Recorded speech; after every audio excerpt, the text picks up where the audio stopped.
regulação das plataformas de tecnologia é um dos temas discutidos pelo grupo de trabalho da equipe de transição do governo federal.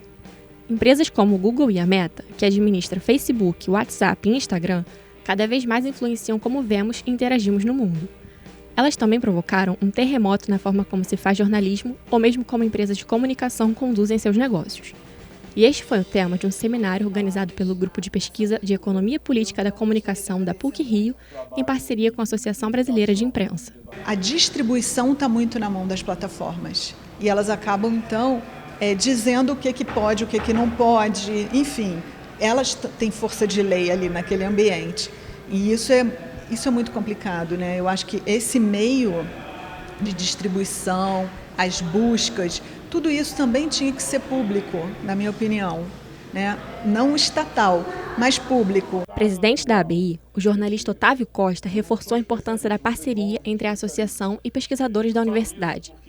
Ele também comparou as transformações do momento atual, de competição entre grandes empresas de tecnologia e de comunicação, com o da disputa das empresas de petróleo no início do século XX. Costa falou ainda dos desafios da profissão em um mercado de trabalho mais complexo. Você já tem uma crise na profissão para o jornalista, para o repórter fotográfico, tudo, para quem trabalha com imagem também. Já existe essa crise, né? E é evidente que com a concorrência das redes sociais, mais uma dificuldade para o nosso mercado de trabalho, sem nenhuma dúvida, sem nenhuma dúvida. Nós temos a ideia realmente de discutir uma nova regulamentação da profissão de jornalista e restabelecer a exigência do diploma de comunicação. Isso é uma demanda da ABI e é uma demanda da Federação Nacional do Jornalismo. Nós estamos juntos nessa luta. Assim que começar o governo, nós vamos levar essa demanda ao Congresso. A pesquisadora Grace Vargas participou virtualmente do Rio Grande do Sul. Ela destacou que hoje as empresas jornalísticas competem entre si e com as plataformas. Ela mostrou como as métricas criadas pelas empresas de tecnologia, sobretudo o Google, que analisam o comportamento dos usuários, influenciam a forma como se faz jornalismo e criam uma indústria de engajamento.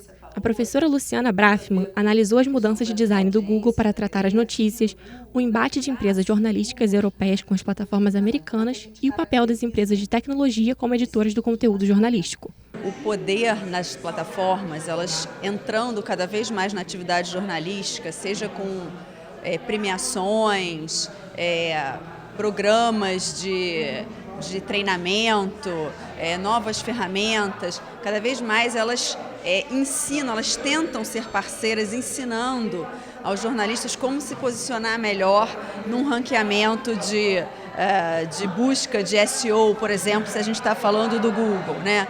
Nesse sentido, os jornais tentando ter uma visibilidade melhor, né, os veículos de mídia tentando ter uma visibilidade melhor, têm determinados modelos de título a seguir, de palavras-chave para colocar. Nesse sentido, elas já são um tipo de editoras, né?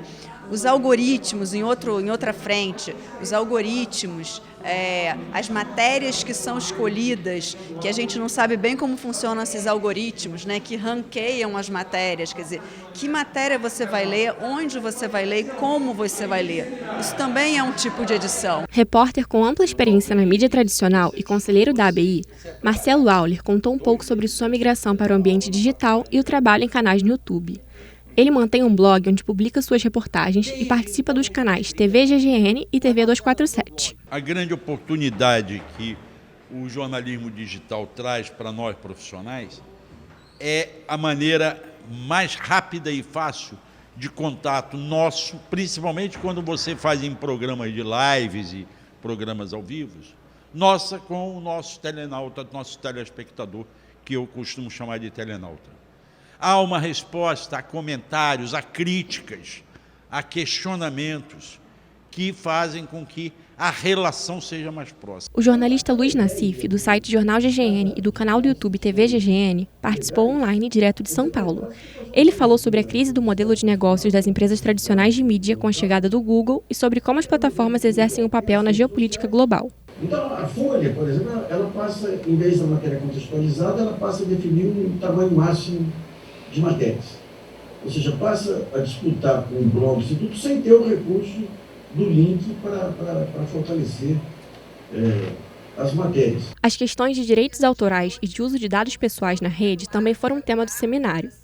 Pesquisadora em Direito e em Comunicação, a professora Mariana Palmeira defende uma regulação específica para as plataformas digitais. Em relação ao tratamento de dados, que é o uso, que é o armazenamento, a gente tem a Lei Geral de Proteção de Dados Pessoais, que é a famosa LGPD.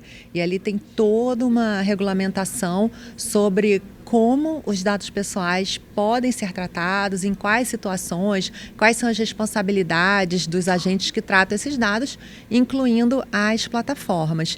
Em termos de regulamentação de plataformas de maneira geral, a gente tem o arcabouço normativo do Brasil, que a gente pega desde Constituição Federal, todo o arcabouço infraconstitucional, Código de Defesa do Consumidor, Código Civil, mas especificamente regulação para a plataforma digital, a gente não tem. Já a diretora do Sindicato dos Jornalistas do município do Rio de Janeiro analisou o impacto das plataformas no trabalho dos profissionais da notícia.